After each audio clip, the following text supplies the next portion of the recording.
बुधवारी जेव्हा विक्रम लँडर संध्याकाळी चंद्राच्या पृष्ठभागावर सॉफ्ट लँडिंगचा प्रयत्न करेल तेव्हा देशासाठी, इस्रोच्या शास्त्रज्ञांसाठी आणि अर्थात भारतीयांसाठी सर्वात उत्सुकतेचा, भयानक आणि तितकीच घालमेल वाढवणारी ती शेवटची 20 मिनिटं असतील।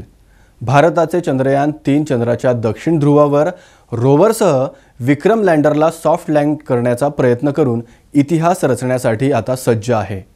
सॉफ्ट लँडिंगच्या प्रवासाच्या शेवटच्या 20 मिनिटांचं नखशिखांत वर्णन म्हणजेच शेवटची 20 मिनिटं दहशतीची, काळीच पिळवटून टाकणारी असतील आणि हे वर्णन केलं जाईल की जसं काही एखाद्या अटीतटीच्या क्रिकेट सामन्याची शेवटची ओव्हर। भव्य लिफ्ट ओव्हर नंतर इस्रोच्या बाहुबली रॉकेट मार्क 3 नं चंद्रयान-3 अवकाशात पाठवलं।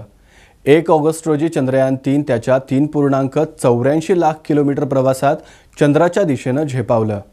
5 ऑगस्ट रोजी चंद्रयान-3 उपग्रहानं हळुवारपणे चंद्राच्या कक्षेत प्रवेश केला आणि स्थिरावलं। चंद्राच्या कक्षेत चंद्रयान-3 बरेच दिवस स्थिर होतं। चंद्रयान-3 लँडर मॉड्यूल लवकरच चंद्राच्या दक्षिण ध्रुवाजवळ 70 अंशावर उतरेल। भारतीय वेळेनुसार इस्रो 23 ऑगस्टच्या संध्याकाळी 5 वाजल्यानंतर चंद्रयान-3 लँडर मॉड्यूल चंद्राच्या पृष्ठभागावर पाठवण्याची तयारी करेल। 14 जुलै रोजी श्रीहरिकोटा येथून उड्डाण केलेलं चंद्रयान-3 हे 40 दिवसांच्या प्रदीर्घ प्रवासानंतर चंद्राच्या पृष्ठभूमीवर उतरण्यासाठी आता सज्ज झालंय। पण त्याची उतरण्याची ही प्रक्रिया अतिशय नाजूक, किचकट आणि तितकीच घालमेल वाढवणारी आहे। दुसऱ्या शब्दात सांगायचं म्हणजे चंद्रयान-3चा 40 दिवसांचा हा प्रवास एक टर्निंग पॉइंट असेल, तर लँडिंग दरम्यानची शेवटची 20 मिनिटं हा सुद्धा आणखी एक टर्निंग पॉइंट आहे। इस्रोचे माजी अध्यक्ष के सिवन यांच्या मते ही शेवटची 15 ते 20 मिनिटं धाकधुकीची असतील। चंद्रयान-3ला 20 मिनिटात सुरक्षित सॉफ्ट लँडिंग करावं लागेल। 2019 मध्ये चंद्रयान-2 त्याच्या प्रक्षेपणात लँडर मॉड्यूल चंद्रपृष्ठभागावर 2.1 किलोमीटर उंचीवर पोहोचलं, पण किरकोळ तांत्रिक बिघाडामुळे त्या प्रक्रियेत अपयश आलं। इस्रोचे अध्यक्ष एस सोमनाथन म्हणालेत की चंद्रयान-3 त्याच्या लँडर मॉड्यूलसोबत असा अपघात टाळण्यासाठी सर्व व्यवस्था करण्यात आल्या आहेत आणि अगदी लहान त्रुटींच्या बाबतीतही शास्त्रज्ञांनी काम केलंय। चंद्रावर उतरणं हे पृथ्वीवर उतरण्यासारखं नाहीये। आपल्याला एखादं विमान किंवा वस्तू पृथ्वीवर उतरताना दिसते।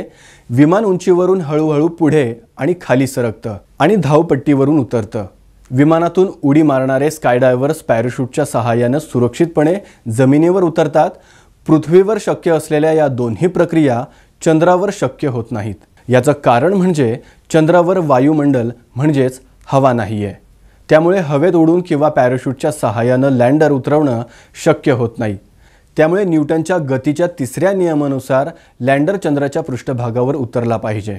म्हणजे चंद्रयान-3च्या लँडरमध्ये रॉकेट बसवण्यात आलंय। त्यांना प्रज्वलित करून लँडरचा वेग नियंत्रित करून मंद गतीनं सॉफ्ट लँडिंगचा प्रयत्न करेल। या दरम्यान खरी समस्या काय, तर लाखो मैल दूर असलेल्या मंगळयानावरही पृथ्वीवरील डीप स्पेस नेटवर्कद्वारे जे बँगलोरमध्ये आहे तेथील शास्त्रज्ञांचं त्याच्यावर नियंत्रण आहे। चंद्रयान-3नं उड्डाण केल्यापासून त्याचा चंद्राच्या पृष्ठभागावर उतरण्याचा प्रवास सुरू होईपर्यंत शास्त्रज्ञांनी त्याची दिशा, वेग नियंत्रित केला आहे आणि त्याचे बूस्टर प्रज्वलित केले। पण लँडिंग दरम्यान ते अशाच प्रकारे नियंत्रित केले जाऊ शकत नाही, म्हणूनच त्याला स्वयंचलितपणे उतरता यावं त्या पद्धतीनं तसं प्रोग्रामिंग केलेलं असतं। चंद्रयान-2 मध्ये अशी व्यवस्था करण्यात आली होती, पण शेवटच्या क्षणी तांत्रिक बिघाडामुळे क्रॅश झालं। अशा समस्या टाळण्यासाठी यात चंद्रयान-3 मध्ये व्यवस्था करण्यात आल्याचं इस्रोच्या अध्यक्षांनी म्हटलंय। चंद्रयान-3चं सॉफ्ट लँडिंगची प्रक्रिया काय आहे ते आपण पाहूयात। चंद्रयान-3 लँडर लंबवर्तुळाकारात कक्षेत चंद्राभोवती फिरत आहे। चंद्राच्या पृष्ठभागापासून 100 किलोमीटर अंतर पार केल्यानंतर गुरुत्वाकर्षणाच्या जोरावर त्याच्या बूस्टरला प्रज्वलित केलं जातं। परिणामी ते चंद्राच्या पृष्ठभागावर वेगानं घसरू लागतं। ते पडत असताना त्याचा वेग खूप जास्त असतो।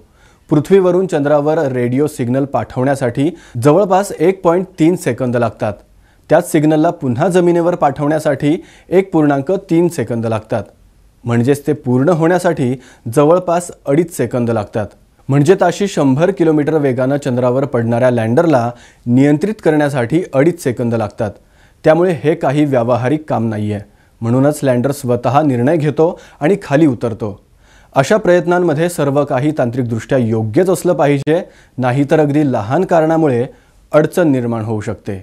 चांद्रयान 3च्या सॉफ्ट लँडिंग दरम्यानचे प्रमुख 8 टप्पे आहेत। ते 8 टप्पे कोणते ते आपण पाहूयात। चांद्रयान 3 प्रथम चंद्राच्या पृष्ठभागावर झेप घेण्यासाठी बूस्ट फायर करून 100 किलोमीटर उंचीवर परिभ्रमण करतं। तिथून ते वेगानं चंद्राच्या भूपृष्ठावर येतं। या प्रक्रियेत लँडर मॉड्यूल लँडिंग करत असताना चंद्राच्या पृष्ठभागाच्या 90 अंशाच्या कोनात असलं पाहिजे। चंद्रयान 3चे 4 पाय कितीही झुकले तरी ते चंद्राच्या पृष्ठभागाला स्पर्श करू शकत नाहीत। यानंतर धोका आहे तो चांद्रयान 3 उलटे पडण्याचा। असं झालं तर रोवर त्यातून बाहेर पडू शकणार नाही। चंद्राच्या पृष्ठभागावर सॉफ्ट लँडिंग केल्यानंतर लँडर मॉड्यूल पृथ्वीला सिग्नल पाठवतो।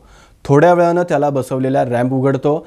याद्वारे रोवर चंद्राच्या पृष्ठभागावर उतरेल आणि तिथून छायाचित्रे घेऊन बँगलोर जवळील इंडियन डीप स्पेस नेटवर्कला पाठवेल। सायंटिफिक स्पेस ऑर्गनायझेशनचे प्रमुख वैज्ञानिक डॉक्टर टी.व्ही. वेंकटेश्वरन यांनी म्हटलंय की 100 किलोमीटर उंचीवरून लँडरला चंद्राच्या पृष्ठभागावर उतरण्याची 15 मिनिटांची प्रक्रिया 8 टप्प्यात पूर्ण केली जाईल। पहिला टप्पा, यामध्ये त्याचे पाय चंद्राच्या पृष्ठभागावर तोपर्यंत राहतील जोवर 100 किलोमीटरपासून 30 किलोमीटरपर्यंत खाली येत नाही। त्यानंतर वेग आणखी कमी करण्यासाठी लँडरवरील रॉकेट प्रज्वलित केले जाईल। लँडर 30 किलोमीटर उंचीवर असताना त्याचा वेग खूप जास्त असतो। तो वेग नियंत्रित करत तो चंद्राच्या पृष्ठभागापासून 7.4 किलोमीटर उंचीवर पोहोचतो। 100 किलोमीटर उंचीवरून इथपर्यंत पोहोचायला त्याला 10 मिनिटं लागतात। ही झाली पहिली पायरी। दुसऱ्या टप्प्यापासून खऱ्या अर्थानं कसोटीला सुरुवात होते आणि तिथून सर्व काही आव्हानात्मक। 7.4 किलोमीटर उंचीवरून ते 6.8 किलोमीटर उंचीवर उतरतं। तोपर्यंत लँडरचे पाय चंद्राच्या पृष्ठभागावर 50 अंशापर्यंत फिरतील। त्यानंतर त्याला ज्या ठिकाणी उतरायचं आहे तिथे तो जात आहे की नाही याची पुष्टी लँडरवरील उपकरण करतील। तिसरा टप्पा म्हणजे 6.8 किलोमीटर उंचीवरून 800 मीटर उंचीवर उतरणे हा आहे। चौथ्या टप्प्यात 150 मीटर उंचीवर उतरतं। या उंचीवर लँडर हे लँडिंग साईट पूर्णपणे समतल असल्याची खात्री करेल। 5व्या टप्प्यात 150 मीटरवरून ते 60 मीटरपर्यंत खाली उतरतं। तिथून लँडरचा वेग आणखी कमी होतो। 6व्या टप्प्यात उंची 60 मीटरवरून 10 मीटरपर्यंत कमी होते। यावेळेला इस्रोनं लँडरमध्ये लेझर डॉपलर व्हेलोसिमीटर नावाचे एक नवीन उपकरण जोडलेलं आहे, जे चंद्राच्या पृष्ठभागावर लेझर पल्स पाठवतं। हे उपकरण लँडर किती वेगानं खाली जात आहे ते क्षणाक्षणाला मोजत असतं। लँडरमधील संगणक आवश्यक वेगानं लँडिंगची काळजी घेतो। 6वा टप्पा म्हणजे लँडर 60 मीटर उंचीपासून 10 मीटर उंचीवर आणणं हा आहे। 7वा टप्पा चंद्रावर लँडरचे 10 मीटर उंचीवरून सॉफ्ट लँडिंग करणं हा आहे। या टप्प्यावर रॉकेट ज्वलन थांबवतं, कारण ज्वलनातून रॉकेटची धूळ चंद्राच्या पृष्ठभागावर उडून लँडरवरील सोलर पॅनलवर पडली तर वीज निर्मिती करू शकणार नाही, असा धोका निर्माण होऊ शकतो। 8वा टप्पा आणि अत्यंत महत्त्वाचा टप्पा, 10 मीटर उंचीवरून खाली पडताना लँडर मॉड्यूलचा वेग 10 मीटर प्रति सेकंद असतो, म्हणजे शेवटचा टप्पा हा 1 सेकंदात पूर्ण होतो। जरी तांत्रिक त्रुट उद्भवली आणि लँडर 100 मीटर प्रति सेकंद वेगानं खाली पडला तरीही उपकरणाचे पाय अबाधित राहतील। त्यासाठी त्याला इतकं मजबूत बनवण्यात आलेलं आहे। लँडरला 800 मीटर उंचीवरून 10 मीटर उंची गाठण्यासाठी 4.5 मिनिटं लागतात। यानंतर लँडर सुरक्षितपणे उतरल्यानंतर रॅम्प उघडतो, रोवर बाहेर येतो आणि चंद्रावर उतरतो। तो लँडरची छायाचित्रे घेतो आणि पृथ्वीवर पाठवतो। हा 8वा टप्पा। इथून विक्रम लँडर आणि रोवर चंद्राच्या दक्षिण ध्रुवावर 14 दिवस संशोधन करणार आहे।